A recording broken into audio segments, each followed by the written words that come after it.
క్రీస్తులో మాకు అత్యంత ప్రియులైన దేవుని జనాంగం మరొకసారి ఈ యొక్క శ్రేష్ఠ అవకాశాన్ని బట్టి దేవునికి కోటి కోటి స్తోత్రాలు చెల్లిస్తున్నా. రండి, ప్రాముఖ్యంగా ఈరోజు మనం యొక్క శ్రమ మరణ పునరుత్థాన దినాల్లో మనం ఉన్నాం గనుక ప్రియమైన దేవుని బిడ్డలారా, మన ఆత్మీయ స్థితిని మెరుగుపరచుకోవడానికి మనం చేస్తున్న ప్రయత్నాలని దేవుడు ఖచ్చితంగా ఆశీర్వదిస్తాడని నేను నమ్ముచున్నా. ఈరోజు మన ఆత్మీయ యొక్క లాభం కొరకు ఏర్పరచుకున్న దేవుని వాక్యము ప్రియమైన బిడ్డ నిర్గమకాండం 32వ అధ్యాయము 35 వచనాలకు, అదే రీతిగా క్రొత్త నిబంధన నుంచి అపోస్తలుడైన పౌలు రోమీయులకు రాసిన పత్రిక 5వ అధ్యాయం 6 నుంచి 11 వచనాలు మనము ధ్యానం చేయనున్నాం. ఈనాటి యొక్క సందేశానికి ప్రాముఖ్యమైన అంశం ఏంటంటే భ్రష్టత నుంచి శ్రేష్టతలోనికి అనే ఒక శీర్షిక పైన ఈరోజు మనము ధ్యానం చేయబోతున్నాం. ప్రియులారా, చూడండి, మనం చూసుకున్నట్లయితే మనిషి యొక్క ఆత్మీయ స్థితి అది ఏ విధంగా ఉన్నా కూడా దేవునిలోనికి వచ్చినప్పుడు దేవుడు దాన్ని మార్చగల శక్తిమంతుడై ఉన్నాడు. ఎందుకంటే మనం ధ్యానిస్తూ ఉన్నది ఇది కేవలము మన యొక్క రక్షణ కథ మాత్రమే కాదు, కానీ రూపాంతరము చెందేటువంటి కథగా ఈరోజు మనం చూస్తున్నాం. ఎందుకంటే దేవుడు మనల్ని రూపాంతరపరిచేవాడై ఉన్నాడు ఆయన రక్షణ ద్వారా. అది దాన్ని గమనించాలి, దాని ప్రకారం మనము జీవించేవారుగా ఉండాలి. చూడండి, ఈరోజు భ్రష్టత్వం నుంచి శ్రేష్టతలోనికి, వ్యతిరేకతలో నుంచి సమాధానంలోనికి, అంత మాత్రమే కాదు దోషం నుంచి కృపలోనికి ఏ విధంగా ఈరోజు దేవుడు కార్యాలను చేస్తాడో మనం పాత నిబంధనలో మొదటిగా చూసుకుని తర్వాత క్రొత్త నిబంధనలోనికి మనం వద్దాం. ప్రేమ దేవుని బిడ్డారా, మొదటిగా మనం దీని వాక్యం చదువుకుందామండి.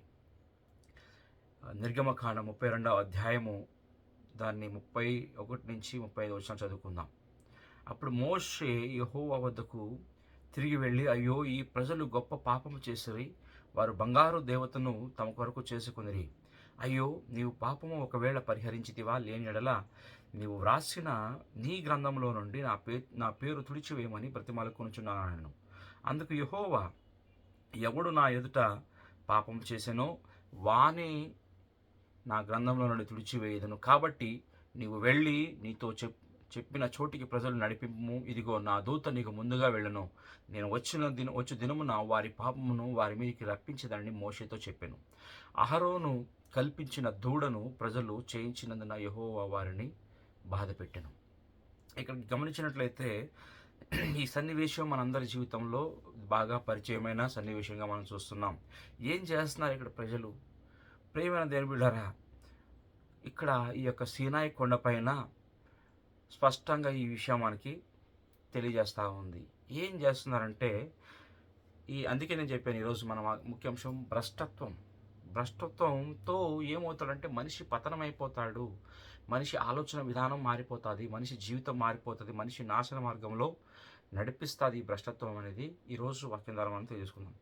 చూడండి, ఇక్కడ ఇజ్రాయేలీ ప్రజలు దేవుడు వారి యొక్క బంధనాల నుంచి, వారి యొక్క బానిసత్వాన్ని నుంచి విడిపించి, వారి మూల్గులను విని, వారి కోసం ఒక నాయకుడిని ఎన్నుకొని, ఆ నాయకుడిని వారికి ముందుగా ఉంచి అన్ని కార్యాలు చేసి, అద్భుత కార్యాలు చేసి, ఎన్ని శ్రేష్టమైన కార్యాలు చేశాడంటే అనేక అద్భుత కార్యాలు మనం చేసిన మనకు తెలుసు. ఆ అద్భుతాలు కళ్ళారా చూసిన వ్యక్తులు వీళ్ళు, అవునా కాదా? అంత మాత్రమే కాదండి, అద్భుతాలు చూశారు, ఆ యొక్క అంటే అక్కడ విమోచించే కార్యాలను జరిగిన విషయాలను చూశారు, అనుభవించారు. అంత మాత్రమే కాదండి, దానికంటే ముందు నిర్గమకాండ 25 మీరు తర్వాత ధ్యానించండి. దేవుడు వారితో చేసిన ఒడంబడికను కూడా అందులోకి కూడా వీరు ప్రవేశించినట్లుగా మనము చూస్తున్నాం. అయినా కూడా మోషే దేవుడి పిలుపు అందుకొని కొండపైనకి వెళ్ళిన వెంటనే వచ్చేంత వరకు కూడా ఓపిక లేని ప్రజలుగా వీరు ఏం చేస్తున్నారు? అక్కడ బంగారు దూడని తయారు చేస్తున్నారు అహరోను సహాయంతో. ప్రియమైన దేవుని బిడ్డారా, చూడండి, ఈ భ్రష్టత్వం ఎక్కడ మొదలవుతుందంటే హృదయంలో మొదలవుతున్నట్టుగా మనం చూస్తున్నాం. అందుకే ప్రియమైన దేవుని బిడ్డ, అంత మాత్రమే కాదు, ఇక్కడ మనం స్పష్టంగా ఒక విషయం గమనించాలంటే వారికి ఓపిక అనేదే లేదన్నట్టుగా మనము గమనించవచ్చండి. ఓపిక ఉంటే వాళ్ళు ఆ కార్యాన్ని చేసేవారా? మీరు ఒకసారి చెప్పండి నాకు. ఖచ్చితంగా వారి జీవితంలో వారికి ఓపిక కనబడలేదు ఈ విషయంలో, ప్రేమైన బిడ్డలారా. ఎందుకంటే అక్కడికి వెళ్ళి వచ్చేంత వరకు కూడా వారు ఆగలేకపోయారు అనే సత్యాన్ని ఇక్కడ మనము గ్రహించాలండి. అన్ని కార్యాలు చూసిన తర్వాత కూడా, అన్ని అద్భుతాలు చూసిన తర్వాత కూడా వారు కొద్దిగా సమయం ఓపిక పట్టలేని జీవితము ఈ ఇశ్రాయేల్ ప్రజల జీవితంలో మనము గమనించండి. ఎందుకంటే అంత మాత్రమే కాదండి, వారి యొక్క భ్రష్టత్వం ఎక్కడికి మార్చేసిందంటే దేవుని మహిమను బంగారు దూడలోనికి మార్చేసేంత వరకు వెళ్ళిపోయారు. ఒక మాట చూడండి, 106వ కీర్తన 19-20 వచనం మనం చూసుకున్నట్లయితే, 106వ కీర్తన 19-20 వచనాలు మనం చదువుకున్నట్లయితే అక్కడ వాక్యం సెలవిస్తుంది. హోరేబులో వారు దూడను చేయించుకుందిరి, పోత పోసిన విగ్రహమునకు నమస్కారం చేసిరి, తమ మహిమాస్పదమును గడ్డి మేయి యొద్దు రూపమునకు మార్చివేశారు. చూడండి, దేవుడిచ్చిన మహిమను, దేవుని యొక్క గొప్ప శక్తి కార్యాన్ని, దేవుని యొక్క మహిమని ఏం చేశారంట, వాళ్ళు ఎద్దు రూపంలో మార్చేసుకున్నారు. ఇదే మా దేవుడు, ఇదే మమ్మల్ని నడిపించేదని. నిజంగా దేవుడు దూడు నడిపించేదా? దూడు నడిపించేదంతవరకు కాదు. ఎందుకంటే వారి చరిత్రను చూసుకున్నట్లయితే అన్ని రోజులు ఐగుప్తులో ఉండి కొన్ని కార్యాలు వారి వెంట వచ్చినట్లుగా తిరిగి మనం అక్కడ గమనించాలండి. దేవుని మహిమను ఆ విగ్రహంలోనికి మార్చేశారు. అందుకే ఒక చోట అంటాడు, యెషయా 1:4 అంటాడు, భ్రష్ట జనాంగమా, భ్రష్టులైపోయిన జనాంగం అని దేవుడు మాట్లాడతాడు. ప్రియులారా, ఇక్కడ చూడండి ఎక్కడి నుంచి ఇది ప్రారంభమవుతుందంటే, ఈ యొక్క భ్రష్టత్వము మనిషి యొక్క ఓపిక లేని స్వభావం నుంచి ప్రారంభమవుతుంది, బలహీనత నుంచి ప్రారంభమవుతుంది. అంత మాత్రమే కాదు, స్థిరత్వం లేని విశ్వాసంలో నుంచి ఈ భ్రష్టత్వము ప్రారంభమైనదిగా ఉందండి. అంత మాత్రమే కాదు, మనిషి యొక్క ఆలోచన, మనిషి యొక్క ఆశ అది ఆరాధనగా మారిపోయినప్పుడు ఈ కార్యాలు ప్రారంభమయ్యేదిగా ఉంది. ఇది ఏం చేస్తుందంటే మన హృదయాన్ని కలుషితంగా చేసేదిగా ఉంది. అంత మాత్రమే కాదు, మన మనస్సుని కలుషితం చేసేసేది, మన సమాజాన్ని కలుషితంగా చేసేదిగా ఉంది. దేవుని యొక్క ఒడంబడికను కూడా కలుషితము చేసేసినట్టుగా మనం అక్కడ చూస్తున్నాం. ఈ భ్రష్టత్వం ఎక్కడ దాకా తీసుకెళ్ళదంటే ఇశ్రాయేల్ జీవితాల్లో వారి మనస్సు, వారి మెదడు, వారి హృదయము, అంత మాత్రం కాదు, వారి యొక్క సమాజము కంప్లీట్గా దేవుని ఒడంబడికనే కలుషితం చేసేసినట్లుగా మనము చూస్తున్నామండి. ప్రియమైన దేవుని బిడ్డలారా, ఇది అక్కడ జరిగిన సన్నివేశం. నేను ఎక్కువ లోతుగా వెళ్ళదలుచుకునే సమయాన్ని బట్టి మనం రెండోదిగా చూసుకున్నట్లయితే, ఇక్కడ కొత్త నిబంధనలోకి వచ్చినట్లయితే అది ఇజ్రాయేల్ యొక్క జనాంగం విషయాలు మనం చూసాం. రెండోది చూసినట్లయితే ప్రపంచం యొక్క మానవాళి యొక్క భ్రష్టత్వం గురించి మనం మాట్లాడుకున్నట్లయితే ఏ విధంగా మనిషి చెడిపోయాడని చూసుకున్నట్లయితే, అందుకే అపోస్తలుడైన పౌలు అంటాడు కదా, రోమీయులకు రాసిన పత్రిక 5వ అధ్యాయము, నాతో దయచేసి రోమీయులకు రాసిన పత్రిక 5వ అధ్యాయానికి రండి, 6-11 మనం చదువుకున్నట్లయితే కొత్త నిబంధన నుంచి, ఏలయనగా మనం ఇంకా బలహీనులమై ఉండగా క్రీస్తు యుక్త కాలమున భక్తిహీనుల కొరకు చనిపోయెను, నీతిమంతుని కొరకు సహితము ఒకడు చనిపోవుట అరుదు, మంచివాని కొరకు ఎవడైనా ఒకవేళ చనిపోవ తెగింపవచ్చును. అయితే దేవుడు మనెడల తన ప్రేమను వెల్లడిపరుచున్నాడు. ఎట్లనగా మనం ఇంకనూ పాపులమై ఉండగానే క్రీస్తు మన కొరకు చనిపోయాను. కాబట్టి ఆయన రక్తం వలన ఇప్పుడు నీతిమంతులుగా తీర్చబడి మరింత నిశ్చయముగా ఆయన ద్వారా ఉగ్రత నుండి రక్షింపబడదుము. ఏలయనగా శత్రువులమై ఉండగా ఆయన కుమారుని మరణం ద్వారా మనము దేవునితో సమాధానపరచబడిన వారమై ఆయన జీవించుట చేత మరి నిశ్చయముగా రక్షింపబడదుము అని చెప్తున్నాడు. ఇక్కడ గమనించినట్లయితే 4 విషయాలు స్పష్టంగా మనం గమనించవచ్చండి. ఈ 6వ వచనం చూసినట్లయితే మొట్టమొదటిగా అంటాడు, మనం ఇంకా బలహీనలమే. ఈ మానవ ప్రపంచం యొక్క కొన్ని విషయాలు, భ్రష్టత్వం ఏ విధంగా వారిని కలుషితం చేసిందనే విషయాలు చూసుకున్నట్లయితే, మొట్టమొదటిగా చూసుకున్నట్లయితే బలహీనులుగా మార్చేసింది. రెండవదిగా చూసుకున్నట్లయితే 8వ వచనంలో మనం ఇంకనూ పాపులమై, అంటే పాపులుగా మార్చేసింది. అంత మాత్రమే కాదు, మూడవదిగా చూసుకున్నట్లయితే ప్రేమ దేవుని బిడ్డలారా, భక్తిహీనులుగా మార్చేసిందని ఇంత పైన మనం 6వ వచనం చూస్తున్నాం. బలహీనమై ఉండగా క్రీస్తు యుక్తకాలం భక్తిహీనులము, అంత మాత్రమే కాదు పాపులము, 10వ వచనం అంటున్నాడు శత్రువులమై. ఈ కార్యాలు మానవ ప్రపంచంలో ఉన్నాయా లేదంటారండి? ఖచ్చితంగా ఉన్నాయండి. ఎప్పుడైతే మానవ పాపం మనిషిలోకి వస్తుందో దేవుణ్ణి దూరపరుస్తుంది, నీ భక్తిని బలహీనపరిచేస్తుంది, నిన్ను బలహీనపరుస్తుంది, భక్తిహీనతలోనికి నిన్ను తీసుకువెళ్తుంది. అందుకే అంటున్నాడు ఇక్కడ అపోస్తలుడైన పౌలు, మనం బలహీనులుగా ఉండగా, భక్తిహీనులుగా ఉండగా, పాపులుగా ఉండగా, మనం శత్రువులుగా ఉండగా దేవుడు చేయవలసిన కార్యాన్ని చేశాడు. ఇక్కడ గమనించండి, మొట్టమొదటిగా మనం ఏమున్నాం? బలహీనులుగా ఉన్నాం, భక్తిహీనులుగా ఉన్నాం, పాపులుగా ఉన్నాం, శత్రువులుగా ఉన్నాం. దేనికి సాదృశ్యంగా ఉందండి ఇది? ఆత్మీయ భ్రష్టత్వానికి సాదృశ్యంగా ఉంది. అంత మాత్రమే కాదు, చూడండి, అందుకే దేవుని వాక్యం సెలవిస్తూ ఉంది. మనందరికి తెలిసిన వాక్యము రోమీయులకు రాసిన పత్రిక 3:23 అంటాడు. దేవుని వాక్యము సెలవిస్తున్న మాట ఏంటండి? ఒక్కడు కూడా లేడు, ఏ ఒక్కడూ లేడు, కానీ అందరూ కూడా పాపం చేసి దేవుని మహిమను పోగొట్టుకున్నారంటాడు. అంత మాత్రమే కాదు, ఈ ఇర్మియా ప్రవక్త చెప్తున్న మాట ఏంటంటే 17:9లో హృదయం అన్నిటికంటే ఘోర వ్యాధి కలిగిందని చెప్తున్నాడు ప్రేమ. ఎందుకంటే ఇక్కడ అది ప్రారంభమయ్యేది హృదయం నుంచే. ఈ యొక్క భ్రష్టత్వం ఏం చేస్తుందంటే, ఇది పైన మాత్రమే నాశనం చేసేది, కానీ లోపల నుంచి కుళ్ళు పట్టిస్తుందని మనిషిని, ఆత్మీయ స్థితిని నాశనం చేసేదిగా ఉంది. ఇక్కడ మనం గమనించినట్లయితే ప్రేమ బిడ్డారా, మధ్యలోనికి ఇశ్రాయేల్ ప్రజల మధ్యలోనికి ఎవరు వస్తున్నారు నాయకుడిగా? మోషే వస్తున్నాడు. ఏమంటున్నాడు ఆయన? వీరికి బదులుగా నన్ను తుడిచివేయి నాయన, నీ జీవగ్రంథం నుంచి నా పేరును తీసివేయమంటున్నాడు. ఇక్కడ చూసినట్లయితే మోషే మధ్యవర్తిగా వచ్చాడు, కానీ ఆయన అది చేయలేడు. ఎందుకంటే భ్రష్టత్వాన్ని వారు చేసిన తప్పుకు పరిష్కారం ఆయన నుంచి దొరకదు. కానీ ఏం జరిగింది ఇక్కడ మనం చూసుకున్నట్లయితే, కొత్త నిబంధనలోకి మనం వచ్చేపాటికి ప్రియమైన దేవుని బిడ్డలారా, ఈ యొక్క మానవ ప్రపంచానికి కూడా మనం దాన్ని అప్లై చేసుకుని మనం చూసుకున్నట్లయితే, ఇక్కడ ఏం జరుగుతుందంటే స్వచ్ఛతా కార్యక్రమం, లేకపోతే శుద్ధీకరణ కార్యక్రమం. అందుకే నేను చెప్పాను, భ్రష్టత్వం నుంచి శుద్ధీకరణకు, లేకపోతే శ్రేష్టతలోనికి తీసుకువెళ్ళే కార్యము జరుగుతూ ఉంది. రెండవదిగా ఏం పని అబ్బా అంటే క్రీస్తు యొక్క పనిగా మనం చూడవచ్చు. ఆ పని చూడండి, మన ప్లేస్లో యేసుక్రీస్తు శిలువ మనకు కనబడతా ఉందండి. మన మన మన యొక్క స్థానంలో అక్కడ ఇజ్రాయేల్ ప్రజల మధ్యలోకి అడ్డుగా మోషే వచ్చి ఉన్నాడు. మనకు బదులుగా, నీకు నాకు బదులుగా మానవ ప్రపంచము సర్వనాశనమైపోయి బలహీనులై, భక్తిహీనులై, పాపులై, దేవునికి శత్రులుగా ఆత్మీయ భ్రష్టతలోనికి ఉన్న ప్రజల మధ్యలోనికి యేసుక్రీస్తు వచ్చాడండి. నీకు నాకు అడ్డుగా నీ స్థానంలో ఆయన, మన స్థానంలో ఆయన వచ్చి ఉన్నాడు. అందుకే దేవుని వాక్యము రోమీయులకు రాసిన పత్రిక 5:8 9 ఎంతగా చెప్తున్నారు. కాబట్టి మన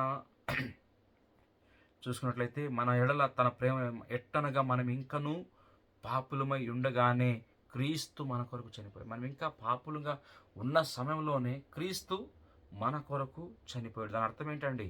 మనం పాపం ఉన్న సమయం, మన స్థానంలో ఆయన మన కొరకు చనిపోయినట్లుగా మనము చూస్తున్నాం.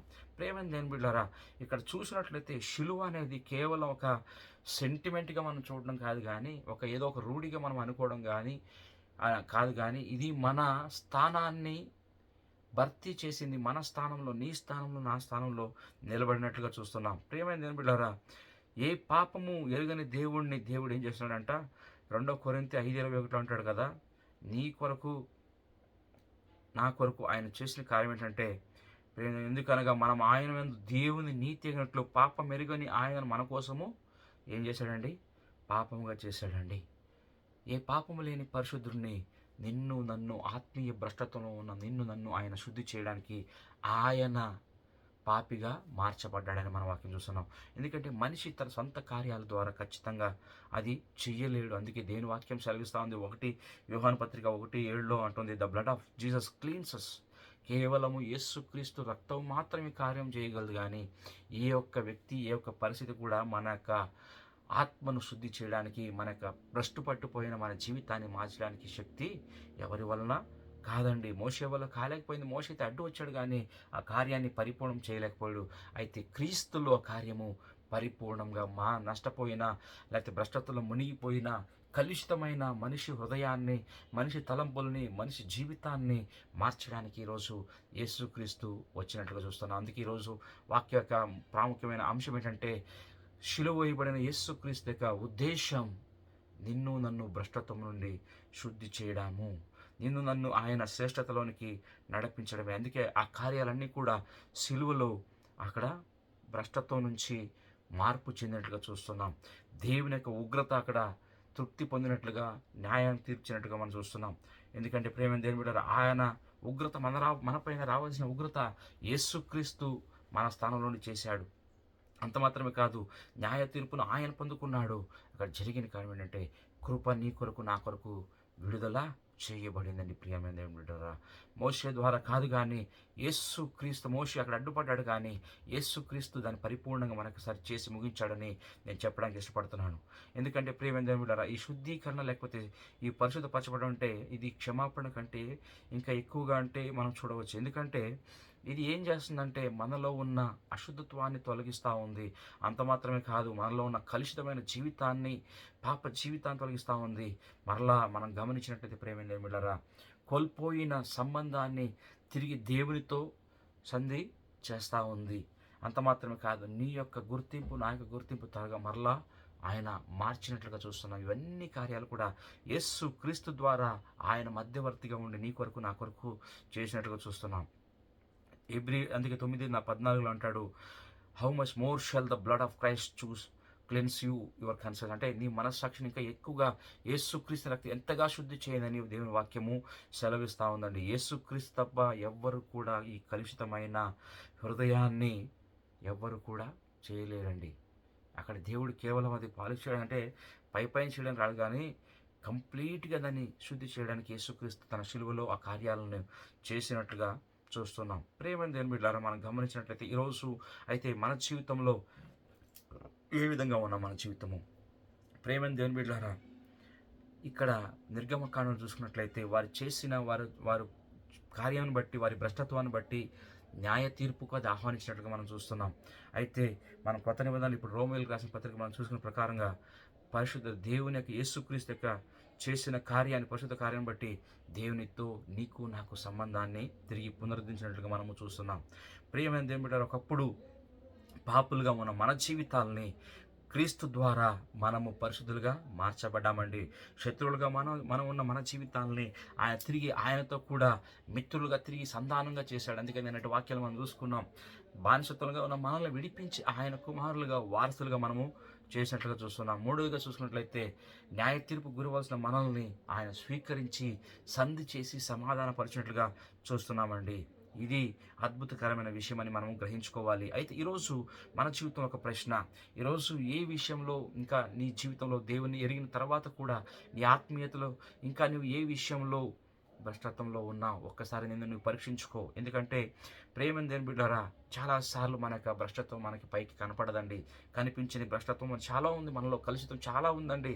కొన్నిసార్లు మనకు తెలియని విధంగా మన గర్వం ఉండవచ్చును. రెండోదిగా చూసుకున్నట్లయితే దేవుని యొక్క ఆత్మీయ విషయంలో, విశ్వాసంలో చంచలమైన స్వభావం, స్థిరత్వం లేని స్వభావం కూడా అదొక విధమైన కలుషితమైన నేను చెప్పడానికి ఇష్టపడుతున్నా. లేకపోతే ఇతరుల వ్యక్తుల గురించి, లేకపోతే ఇతరుల సమాజం పట్ల, లేకపోతే కొన్ని వ్యక్తుల పట్ల, కొన్ని విషయాల పట్ల నీకున్న చేదైన అనుభవాలు కూడా నేను కలుషితం చేయవచ్చు. అంత మాత్రమే కాదండి, ఆత్మీయతలో నీ పడిపోయే స్థితిలో ఎక్కడ ఉన్నావు నీవు? ఈరోజు నీ ఆత్మీయ స్థితి ఏ విధంగా ఉంది? ఒక్కసారి నీ యొక్క అంతరంగ భ్రష్టత్వాన్ని నీవు గుర్తించవలసిందిగా దేవుని ప్రేమలో నేను అడుగుచున్నానండి. అదే మనం కీర్తన చూసుకున్నట్లయితే దావీదు అడుగుతాడు కదా, 51:10 నాకు శుద్ధ హృదయాన్ని కలుగజేయి. ఈరోజు నువ్వు కూడా అలా ఉన్నామేమో, మనం అలాగున్నామేమో, మనం అడుగుదాం.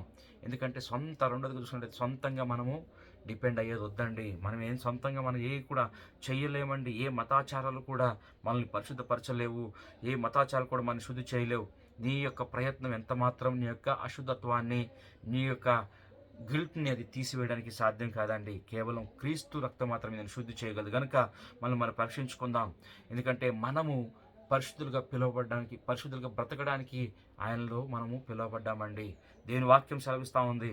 ఎందుకంటే ప్రేమైన దేవుని బిడ్డలారా, పరిశుద్ధత చాలా ప్రాముఖ్యమని 1 పేతురు 1:16 చూసినట్లయితే, నేను పరిశుద్ధులుగా ఉన్నట్లు మీరు కూడా పరిశుద్ధులుగా ఉండడానికి దేవుని వాక్యం సెలవిస్తూ ఉంది. కడగబడిన వారిగా జీవిస్తామండి. ఎంత మాత్రం ఇంకా మరలా తిరిగి ఆ భ్రష్టత్వానికి వెళ్ళేదొద్దు. ఏ కార్యాలు మనలో ఉన్నాయో దేవుని సన్నిధిలోకి వద్దాం. మనం ఎంత మాత్రం తిరిగి ఆ భ్రష్టత్వానికి వెళ్ళేది వద్దు. ప్రేమైన దేవుని బిడ్డలారా, ఆ సీనాయి కొండలో అది ఎంత త్వరగా అది ప్రవహించిందో అంతే శ్రేష్టమైన కార్యాన్ని దేవుడు నీ కొరకు అక్కడ కల్వరి కొండపైన నా కొరకు ఆ కార్యం అంత శక్తివంతంగా చేసి ముగించాడు.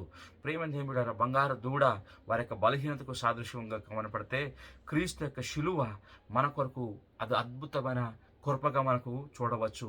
ప్రేమ దేవుడారా తండ్రి, భ్రష్టత్వం నుంచి పరిశుద్ధతలోనికి, అశుద్ధత్వంలో నుంచి కృపలోనికి, ప్రత్యేకపరచడం నుంచి, దేవుని నుంచి దూరం చేయబడిన స్థితి నుంచి దేవునితో సంధానం చేయబడిన స్థితికి దేవుడు మరలా యేసుక్రీస్తు ద్వారా తీసుకొచ్చినప్పుడు దాని యొక్క శక్తిని గ్రహించుకుని ప్రేమైన దేవుని బిడ్డలారా, ఆ శక్తిపైన ఆధారపడి క్రీస్తు యందు నమ్మకంగా జీవించి మన యొక్క ఏ విషయంలో పడిపోయినా ఒక్కసారి మనం పరీక్షించుకుందాం. ఈ శ్రమ మరణ పునరుత్థాన దినాలంటే కేవలము ఏదో ఒక రూఢి కార్యం కాదండి. నేను మరలా చెప్తున్నా, మన ఆత్మీయ స్థితిని మనం పరీక్షించుకుందాం, మనం సరిచేసుకుందాం. దేవుడు మిమ్మల్ని ఆశీర్వదించుగాక. చిన్న ప్రార్థన. పరిశుద్ధుడా, మీరు మాతో మాట్లాడిన విధానం బట్టి నీకు వందనాలు. ఇజ్రాయేల్ జీవితంలో ప్రభువు వారు చేసిన భ్రష్టతను బట్టి ప్రభువు వారికి నాయన ఉగ్రతను చూపించావు నాయన, నా తీర్పును తీర్చినట్లుగా చూస్తున్నావు. అయితే మానవ ప్రపంచం చెడిపోయినప్పుడు తండ్రి నాయన, మీరు మరి కరుణించి మా పైన కృపను చూపి నీ ఒక్కగానొక్క కుమారుని లోకానికి పంపి నాయన, ఆయన ద్వారా నీ శ్రేష్టమైన కార్యాలను చేసి మాలో ఉన్న కలుషితాన్ని తండ్రి ప్రభు, మాలో ఉన్న భ్రష్టత్వాన్ని, మాలో ఉన్న పాప జీవితాన్ని మార్చి నాయన శ్రేష్టతలోనికి మమ్మల్ని నడిపించావయ్యా. నీవెంత పరిశుద్ధుడిగా ఉన్నావు, మమ్మల్ని కూడా అంత పరిశుద్ధులుగా జీవించాలని ఆశపడే దేవుడు ఉన్నావు తండ్రి ప్రభువ. నాయన శ్రేష్టమైన జీవితాన్ని మాకు ఇచ్చావు తండ్రి ప్రభువ. నాయన, నీ ఒక్కసారి మమ్మల్ని శుద్ధి చేసినప్పుడు పరిశుద్ధంగా మేము జీవించే కృపను మాకు అనుగ్రహించమని, అన్ని విషయాల్లో మీరే మాకు సహాయకుడుగా, నాయకుడిగా, యజమానుగా నడిపించమని యేసుక్రీస్తు నామములో నడుకుంటున్నాం పరమ తండ్రి. ఆమేన్.